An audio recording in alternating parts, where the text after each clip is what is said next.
নমস্কার। আজকে নীরেন্দ্রনাথ চক্রবর্তীর উলঙ্গ রাজা কবিতাটি পাঠ করে শোনায়। সবাই দেখছে যে রাজা উলঙ্গ, তবুও সবাই হাততালি দিচ্ছে, সবাই চেঁচিয়ে বলছে সাবাস সাবাস। কারো মনে সংস্কার, কারো ভয়, কেউ বা নিজের বুদ্ধি অন্য মানুষের কাছে বন্ধক দিয়েছে, কেউ বা পরান্নভোজী, কেউ কৃপা প্রার্থী, উমেদার, প্রবঞ্চক, কেউ বা ভাবছে রাজবস্ত্র সত্যিই অতীব সূক্ষ্ম, চোখে পড়ছে না যদিও তবুও আছে, অত্যন্ত থাকাটা কিছু অসম্ভব নয়।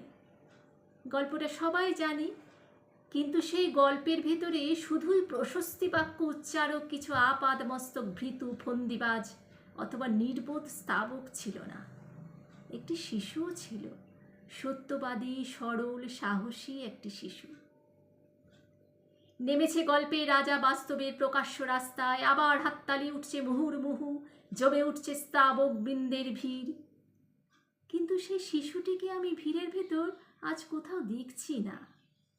শিশুটি কোথায় গেল? কেউ কি কোথাও তাকে কোনো পাহাড়ের গোপন গুহায় লুকিয়ে রেখেছে? নাকি সে পাথর, ঘাস, মাটি নিয়ে খেলতে খেলতে ঘুমিয়ে পড়েছে কোনো দূর নির্জন নদীর ধারে কিংবা কোনো প্রান্তরের গাছের ছায়ায়? যাও, তাকে যেমন করেই হোক খুঁজে নিয়ে এসো। সে এসে একবার এই উলঙ্গ রাজার সামনে নির্ভয়ে দাঁড়াক, সে এসে একবার এই হাততালির ঊর্ধ্বেই গলা তুলে জিজ্ঞাসা করুক, রাজা তোর কাপড় কোথায়?